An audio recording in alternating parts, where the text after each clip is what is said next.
નમસ્કાર દર્શક મિત્રો, તમે જોયા છો સાંઈ ગ્રુપ મીડિયા સંચાલિત નવસારી લાઈવ અને ઝટપટ ન્યૂઝ। નવસારી જિલ્લાના જલાલપુર તાલુકાના કરાડી ગામ ખાતે ગઈકાલે મોડી રાત્રે ગણેશ મહોત્સવમાં મૂર્તિ લઈને આવતી વખતે દુર્ઘટના સર્જાઈ હતી, જેમાં ગણપતિ મૂર્તિ લઈને આવતી વખતે લોખંડના પાઇપ હાઈ ટેન્શન વાયર સાથે અડી જતા 7 લોકોને કરંટ લાગ્યો હતો અને જેમાંથી 2 લોકોના ત્યાં જ ઘટના સ્થળે જ કમકમાટીભર્યા મોત નીપજ્યા હતા, જ્યારે 5 લોકોને ઈજા થતાં તેમને સારવાર માટે નવસારીની આઈએનએસ હોસ્પિટલ ખાતે ખસેડવામાં આવ્યા છે। વાત કરીએ આજે જે દુર્ઘટના સર્જાઈ છે, નવસારીમાં જાહેરનામું બહાર પાડવામાં આવ્યું છે અધિક કલેક્ટર દ્વારા અને તેમાં 9 ફૂટથી ઉપર મૂર્તિ સ્થાપિત ન કરવા માટેનો આદેશ કરવામાં આવ્યો છે। તેમ છતાં લોકો વધારે હાઇટ એટલે વધારે ઊંચાઈની મૂર્તિઓ સ્થાપિત કર્યા છે। નવસારીમાં અનેક મંડળો દ્વારા આ જાહેરનામાનો ભંગ પણ કરવામાં આવ્યો છે, તેમ છતાં કોઈ પણ કાર્યવાહી કરવામાં નથી। ત્યારે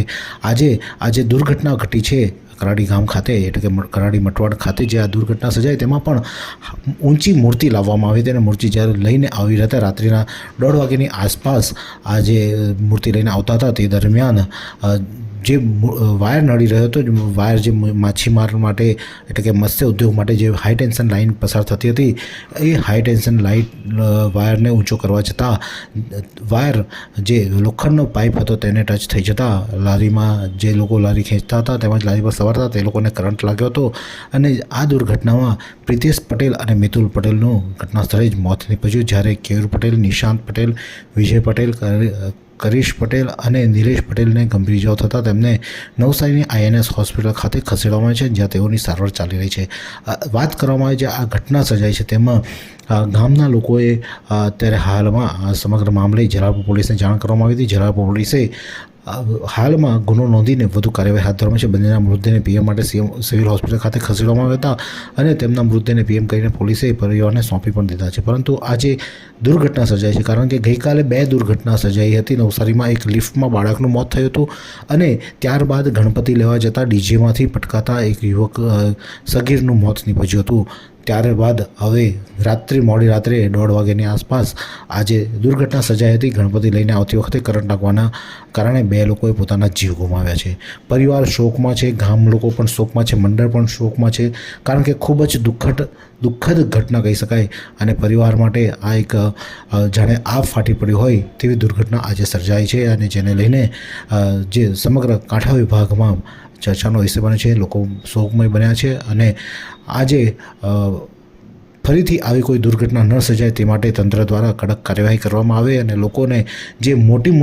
મૂર્તિઓ લાવવાની હેલી ચડી છે લોકોને તેમાંથી લોકો બહાર આવે અને યોગ્ય પ્રમાણની મૂર્તિ સ્થાપિત કરે। અને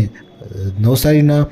સાંસદ CR પાટીલે પણ તેમની એક સ્પીચમાં કહ્યું હતું કે ભગવાનની સ્થાપના અને તમે કેટલી આસ્થાથી તેમની સેવા કરો તે મહત્ત્વનું છે, તેની ઊંચાઈ કોઈ પણ સ્થળે મહત્ત્વની નથી હોતી। તમે લાવો મૂર્તિ સ્થાપિત કરો તે જ મહત્ત્વનું છે, બાકી તમે એની ઊંચાઈ આટલી હોવી જોઈએ અને જે માંગણી કરવામાં આવે છે તે યોગ્ય નથી તેવું પણ તેમને ટકોર કરી હતી જાહેર સ્ટેજ પરથી અને લોકોને જણાવ્યું હતું। તેમ છતાં પણ લોકો મોટી મૂર્તિઓ લાવી રહ્યા છે અને આવી દુર્ઘટનાનો ભોગ બન્યા છે। ત્યારે આવી દુઃખદ ઘટનાઓ બને છે તો લોકો સમજી વિચારીને, આસ્થા છે આપણી ભગવાન પ્રત્યે તમામ લોકોની આસ્થા હોય છે અને ભગવાનની મૂર્તિ પણ સ્થાપિત કરવી જોઈએ, તહેવારો મનાવવા જોઈએ, પરંતુ જે રીતે ઊંચાઈને હોડ લાગી છે દરેક મંડળો એવું વિચારે કે પહેલાં કરતાં મારી મૂર્તિ ઊંચી હોવી જોઈએ, પહેલાં કરતાં મારી મૂર્તિ ઊંચી હોવી જોઈએ, તેના કરતાં મારે ભગવાન સારા હોવા જોઈએ, ભગવાનની પ્રત્યેની આસ્થા સારી હોવી જોઈએ અને સારા કાર્યો કરો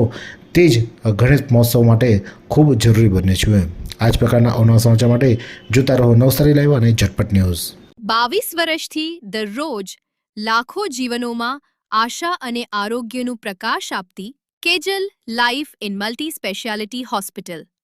અદ્યતન સુવિધા સાથેની હોસ્પિટલ, અનુભવી ડોક્ટરો અને ટેકનોલોજી સહિત ઓપરેશન થિયેટર્સ, ICU અને NICU વિભાગ, 24 કલાક ચાલતી ઇમરજન્સી સર્વિસીસ, મેડિકલ સ્ટોર અને લેબોરેટરીની સુવિધા પણ ઉપલબ્ધ છે।